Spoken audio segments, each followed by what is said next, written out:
Baik, saya dah beli top set untuk enjin ni. So dia datang sekali dengan valve seal. Ikut pada warna lama dia kata dah pandai tukar kan.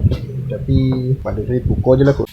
Okey, proses nak buka camshaft ni perlu berhati-hati sikit. Sebab kalau kita silap buka, alamat dia patah lah nanti camshaft tu kan. So sebab camshaft ni function dia untuk tekan spring valve tu. So biasanya saya akan buka ikut sequence untuk tanggalkan cam tu. Okey, ikut sequence ubat nyamuk macam yang korang tengok tu lah. So bila dah buka tu ketuk sikit-sikit. So make sure dia bergerak kiri dan kanan baru kita keluarkan cap tu. Okay, so jangan sekali-sekali kita pakai Kioba ataupun screwdriver untuk congkil cap tu. Sebab nanti dia akan sompek. Ni kena rendam dengan minyak tu. Biasa saya rendam dengan diesel.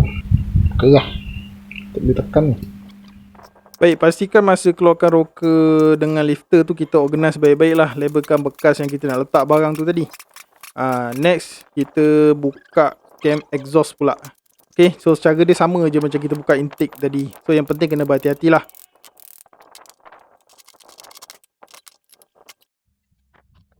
Baik, seterusnya buka valve spring dengan keluarkan valve key, keeper ataupun kulit lah, mana-mana lah yang gua nak panggilkan. So cara yang betul kita kena guna special tools dia ataupun guna valve spring clamp. Tapi since kita nak cepat, kita guna cara dengan ketuk soket size 21mm. So kita letakkan kertas ataupun apa pun pada soket tu untuk tutup belah atas dia. So tujuannya kita nak valve keeper tu tak nak dia terbang ataupun dia tak nak hilang lah. So pastikan valve keeper tu nanti kita simpan betul-betul, jangan satu hilang pun. Kalau ada 16 valve, 32 biji valve keeper. Okay, sebelum simpan korang kira dulu berapa biji. Kalau korang pastikan cari sampai dapat atau korang nanti yang mendapat. Okay, next sama juga keep organize komponen-komponen yang dibuka macam valve ni. So kalau korang rajin buatlah seperti valve holder yang proper sikit kan, ataupun pakai kotak macam ni pun okey dah. So pastikan kedudukan valve tu betul, nombor keberapa dari arah timing belt engine. So kita tak nak benda ni tertukar sebab masing-masing valve tu dah duduk dalam valve guide. Kalau kita tertukar nanti valve clearance valve dalam guide tu dah tak cantik. So nanti ada yang longgar lah. Dan juga pada surface valve seat tu dah tak berapa cantik lah sebab dia punya permukaan setiap tu dah tak sama kan. Dalam kamera ni berkilat lah. Senang sikit kerja kan. Nak cuci tak payah nak susah-susah. Sekarang ni saya nak buka dia punya valve seal. Korang dah buka jangan tunggu pasang. Cuci, bersih, kering baru pasang. Jangan kau buka, lepas tu kau pasang, lepas tu kau cuci. Korang tengok dekat oil seal ni, dia ada spring ni besi. Nampak? Benda ni kalau berkarat memang high bye-bye lah. Ni pun ikutkan cantik lagi ni. Tapi since kita malas sebenarnya malas nak simpan barang. So sebab kita beli top set tu dah ada kan. So pakai je lah. Okay, dia sepatutnya ada special tool. Tapi since malas nak beli, kita buka ni pakai plier je. Cari macam ni. Okay. Baik, ni yang paling senang korang buka valve seal. Okay, so kadang-kadang ada serpi getah dalam valve guide tu. So perhati betul-betul. Kalau tak nanti tertinggal, susah nanti kalau dia masuk dalam crankcase. So dia boleh buatkan pump tersumbat. Okay, bawah ni ada dia punya spring seat bawah ni. So nanti ni jangan terlupa buka. Macam ni kan dia ada minyak tu, dia melekat. Nak keluarkan dia pun agak ni juga, kena pakai magnet yang kuat sikit lah. Okay, kalau kita nak tahu macam mana kita nak beza intake dengan exhaust, ni tips macam mana nak tahu. Okay, ni kebetulan dah ada magnet kan. Tengok mana satu yang melekat.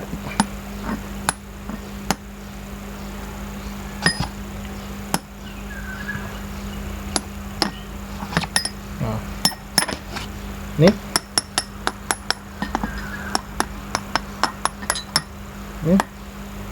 dekat, nampak. Okay, cerita dia kalau cara yang paling senang lah untuk kita tahu valve intake dengan valve exhaust, ambil magnet, mana yang melekat itulah valve intake. Okay, sebab ada kereta macam kereta saya pernah buat, kereta apa tu, engine 4E Toyota, intake and exhaust valve dia lebih kurang je. Cuma nak tahu bezakan dia punya ni. Ni. Baik, untuk pencucian saya tak berapa nak bagi full detail lah sebab sebelum ni head ni dah pernah buat kan, dah pernah buat top valve. So jadi kerja saya senang lah sikit. Okay, biasa saya guna chemical merah ni, tak ada rahsia-rahsia apalah, pakai chemical merah macam korang tengok tu. Okay, campur dengan sabun baju ataupun washing soda pun boleh. Lepas tu letakkan sikit diesel untuk efek yang lebih andai ada minyak-minyak duduk dalam lubang-lubang minyak tu kan. So diesel ni dia boleh larutkan minyak tu dengan cepat. So biasanya kalau saya cuci memang 4 liter chemical tu memang akan habis. So ni belum campur lagi dengan block, piston semua. So baru head aja. Sambil sabun serap dalam minyak tu, kita ambil wire brush. Lepas tu kita grinder lah, gosok bekal-bekal gasket. Kalau nak gosok pada permukaan head ni, dia kena berhati-hati sikit lah. Sebab nanti kalau kita terlebih tekan, takut dia berbekas. Okay, so macam orang putih cakap, let the tool do the work.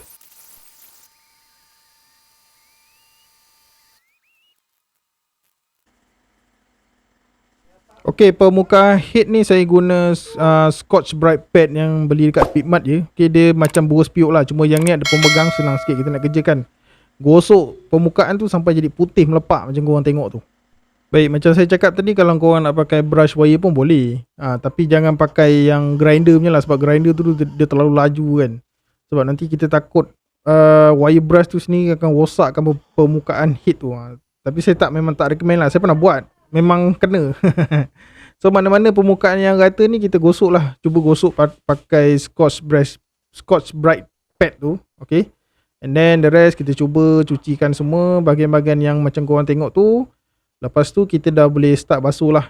Okay, sebaiknya kalau kita nanti nak basuh head, kita pakai water jet. Tapi since water jet saya pun tak berapa nak cantik kan, so saya pakai air macam biasa je lah. Okay, sebab satu hal kita nak tarik dia punya dia punya hose apa semua kan. So pakai air biasa pun tak ada masalah. Janji yang penting minyak-minyak apa semua tu turun lah. Baik, dah siap basuh, kita mulalah proses untuk grind valve. So saya biasakan guna bukan grinder, apa itu, drill. Tapi kita jangan pusing terlalu laju. So make sure dekat valve tu kita letak sikit minyak, okay, supaya dia boleh lubricate masa valve tu berpusing kan. So pusing drill tu ibarat macam gosok pakai tangan lah. Jangan laju macam saya cakap tadi. Okay, so kebiasaannya kalau head 16 valve ni saya ambil lebih kurang dalam 2 ke 3 jam lah. Sebab head VR4 ni pun dia punya valve dia ada yang dah mula makan sikit. Biasalah, barang pun dah lebih 30 tahun. Tapi Alhamdulillah so far semua okay valve dia. Okay, as long kita dah test tak ada bocor, okay lah. Okay, untuk grinding paste saya pakai yang 2 jenis lah. Ada nombor 1 dengan nombor 2. Satu untuk yang kasar sikit, satu lepas tu yang halus lah. So tengok penggunaan tu. Kalau valve tu dah terlalu macam makanan, so kita kena pakai yang kasar dulu sampai dia dah hilang bintik-bintik tu.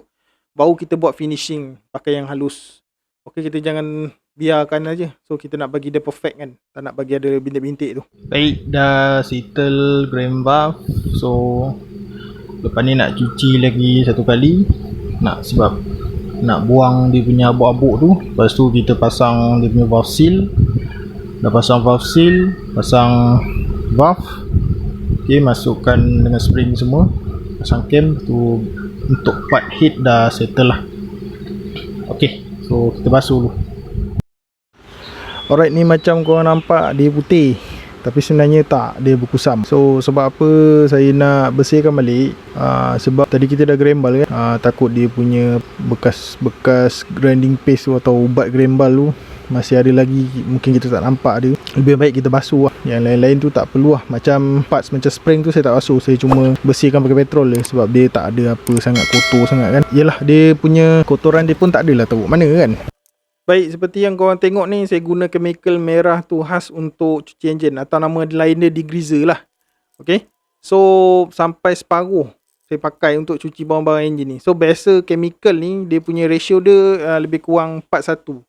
4 air, 1 untuk apa tu, chemical. Okay, baik, seperti mana yang saya ada bagi tahu sebelum ni, cuci pakai chemical ni jangan terlalu banyak sangat lah. Kalau boleh jangan rendam lama sangat. Sebab nanti aluminium besi tu dia akan jadi kusam. So bila kusam kita nak bagi dia naik balik warna aluminium tu, so payah sikit lah. Baik, dah cuci bersih. So kita keringkan pakai angin lah. Pastikan betul-betul oil free dari head tu baru kita pergi ke next step, iaitu kita pasangkan valve seal. Ok, nak masukkan valve seal ni pun sama juga, kena hati-hati. So kita ketuk guna spanner soket saiz 10 yang panjang lah. So masukkan valve seal tu dulu, bagi dia tegak, duduk kat guide tu. Lepas tu ketuk slow-slow sampai mallet tu bunyi besi bila kita ketuk. Tandanya valve seal tu dah masuk habis pada valve guide. So ketuk tu jangan terlalu kuat sangat. Kalau tak nanti getah seal tu boleh pecah ataupun koyak. Penyudahan ni nanti tak boleh pakai dah valve seal tu. So tak masalah, kena beli lain. Okay, sebiji Viton mau 7 ke 8 ringgit harga dia dekat spare part lah. Baik, dah siap kita pasang valve seal. So kita dah boleh masukkan valve. Okay, masukkan ikut sikun yang kita dah letak pada cardboard yang kita buat tadi tu kan. Okay, and then next kita letakkan valve spring, valve spring washer, valve retainer apa semua untuk kita pasangkan valve collet ataupun valve key tu pada valve tu lah. Okay, so ni adalah proses yang paling tricky sekali kalau kita nak buat dalam proses untuk buat top overhaul ni, yang mana ramai juga yang agak kecundang lah. Okay, since pemasangan valve ni adalah yang paling susah ataupun paling tricky, so biasanya saya akan masukkan tempat yang paling senang dulu. Biasanya yang bahagian tengah-tengah dulu lah, macam korang tengok ni. Okay, sebelum pasang valve, masukkan dulu spring washer, yang valve spring dengan retainer macam korang tengok tadi lah. So ambil valve spring clamp, okay, bentuk macam G tu, tekan spring tu sampai nampak groove pada atas valve tu. So ambil valve keeper, cuba untuk secure dulu pada valve spring tu. So bila first valve keeper dah duduk diam dekat tempat dia, ambil satu lagi valve keeper tu dan cuba ketuk sikit-sikit sampai dia bunyi clock. Okay, maksudnya dah ketuk fit pada valve dan kita dah boleh pasangkan valve clamp. Kalau asyik gerak-gerak je, boleh letakkan grease untuk lekatkan terus keeper tu pada valve. Since ruang tu besar pada enjin 4G63 ni, okey lah. So saya tak perlukan grease. Kalau macam kita pasang Campro, mana dia punya keeper dia tu kecil, kita kena pakai grease juga bagi keeper tu terus lekat pada valve. Sebab ruang dalam valve tu sempit. Cap jempol 1. Okay, yang macam korang tengok tadi, saya ketuk tu, saya pakai ratchet. Sebab ratchet ni dia boleh ketuk benda tu slow-slow masuk kan. So dia tak perlu nak paksa dia masuk terus lah. Kita jangan sekali-sekali pakai tangan, sebab tangan ni kadang ketukan di kita tu tak berapa cantik. So tangan kita pula yang sakit. Okay, so next kita pasang yang bahagian satu lagi lah, bahagian exhaust lah, tak silap. Tadi pun saya tak perasan. Okay, so proses dia sama juga. Macam yang tengok tadi, saya cuci rocker arm tu cuma pakai petrol je. Saya tak dicuci pakai sabun pun, sebab saya tak nak ambil risiko berkarat dia punya roller dia tu kan.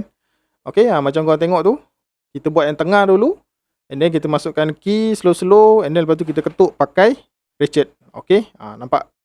Ni nampak sekejap lah sebab kita dah buat time lapse kan. So kalau satu valve tu average, kalau dia tak ada pun masalah, lebih kurang dalam 3 ke 5 minit lah. Paling cepat 2 minit lah. Sebab susah nak centerkan valve tu kan. Sekarang valve dah siap pasang. Sekarang kita dah boleh pasangkan lifter ni. Biasanya kalau kita buka daripada enjin, dia akan keras tau. So sepatutnya kalau kita buka, kita kena gendam dalam minyak. Okay? Tapi dalam case ni saya gendam dalam diesel pun boleh juga. Sebab diesel dia lagi cepat serap masuk kan. So masa kita buat bleeding, okay? Sebab okay, ambil contoh macam ni keras, tak boleh tekan. Okay? Dia boleh tapi keras. Macam ni lembut. Okay, yang ni keras. Okay. So sebab dalam ni dia dah ada minyak tau. So sekarang kita kena buat bleed balik. Okay, so sekarang ni, yang ni saya dah buat satu tadi. Okay, dah ada. So sekarang kita dah boleh masuk. So saya macam ni nak bleeding, saya ada wire welding ni. Okay, since ni kepala pun dia 1mm saja tau. Kalau yang latest version nya, macam enjin, kalau saya tengok tu enjin JSR CK, dia dah pakai 3mm, dia dah besar. Kalau enjin macam Evo 456 ke, saya tak tahulah, saya tak pernah buka lagi. Tapi dia ada satu lagi version yang 3mm. Tapi since kita pun tak ada nak buat apa yang ekstrim sangat kan, kita just ikut standard punya ni lah. Ok, yang ni head ni saya kurang nak sentuh. Saya memang tak ada nak plan untuk buat diecam ke apa ke. Semua saya pakai stock. Even valve spring pun saya tak kira lah berapa tinggi dia. Ikutkan kena kira. Tapi malah licik kita sendiri kan. Sebab dia kena ukur valve tu punya panjang. Benda dah lama kan, so dia akan ada defect lah. Okay, ni sekarang kita cocok, muntahkan ni. So kalau kita gendam dalam diesel, dia cepat resap. Jadi senang untuk kita buat bleeding. Okay, tengok. Okay, nampak. Dengar ada bunyi. Okay, so, kita dah boleh pasang.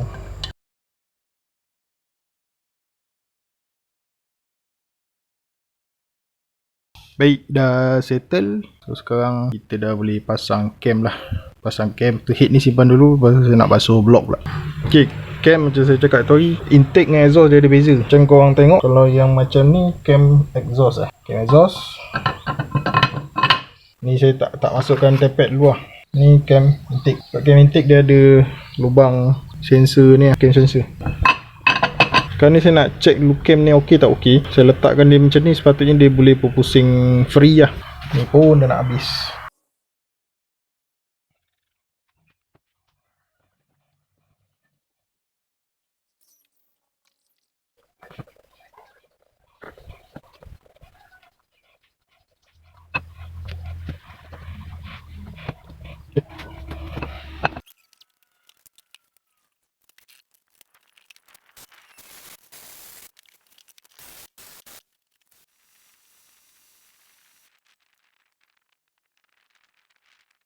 Okay, ni kita ikat camshaft punya cap. Dia punya cap dia lebih kurang dalam 20 ke 24 lah. Baik, benda ni, buka arm ni, kalau letak, kalau boleh jangan sengit. Dia kena tegak. Sebab kalau sengit, kalau dia tersengit macam ni sikit lah, bila kita ikat, kadang-kadang nasib tak baik dia tak tegak tau. Dia macam ni. So kita tekan, nanti camshaft tu boleh luka. Okay, so baik kita setkan dia tegak semua, baru kita letak. Baik, dekat cap ni macam biasa lah, dia dah ada tulis huruf E untuk exhaust. Kalau macam ni, kalau I untuk intake. Okay, dia tak boleh tertukar. Then dia ada nombor. Ni E5 maksudnya yang ujung lah. Huruf ni E5 dia mesti ngadap ke arah timing bell. Dia mesti kena macam ni. Ni timing bell, sebelah sini timing bell. So dia kena macam ni lah. Baiklah, pemasangan head ni pun sama juga macam mana kita buka yang macam korang tengok sebentar tadi. Yang mana kalau cara saya ikat ikut sekuen ubat nyamuk. Okey, saya akan mulakan ikat tu daripada bahagian tengah dulu. Kemudian ikutlah keliling. Okey. Ni sebelum saya ikat gunakan torque wrench, saya ikat dulu pakai T, make sure dia rapat dulu, and then baru kita tarik pakai torque. Okey, torque macam yang korang nampak tadi, tarik lebih kurang dalam 20 ke 24 Nm lah. Okay, sebab skru dia ni gunakan M8 kalau tak silap. M8 ni dia tak boleh torque terlalu tinggi. Kalau tak nanti dia boleh loose ataupun patah lah. The worst patah. Kalau loose kita boleh buat lagi trade dia kan. Sebenarnya agak struggle juga untuk ikat head ni pada atas meja. Sepatutnya saya ikat head dulu pada blok, baru saya ikat camshaft. Tapi alah, kita pasang je lah terus kan, senang. Satu kali kerja. Okay, the next one kita pasang pada cam satu lagi, yang mana cam intake. Okay, sama je prosedur dia, ikut lingkaran ubat nyamuk. Okay, so kita torque 20 Nm. Okay, make sure semua tak ada apa-apa masalah, and then baru kita buat finalizing lah, mana kita check apa yang patut. 90 ni, so kalau ni Evo 1 sampai Evo 3 lah. So yang ni Evo 4 sampai Evo 8. So kita ambil yang marking ni.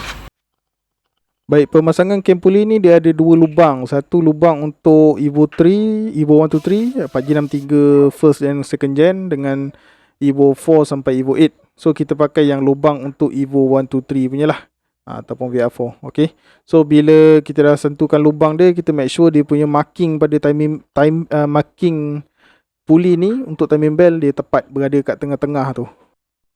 Baiklah, so cam pulley dah pun pasang, maksudnya head ni dah mula siap. Cuma ada satu lagi pada oil regulator yang kat belah sana yang saya tunjuk tu belum ikat lagi.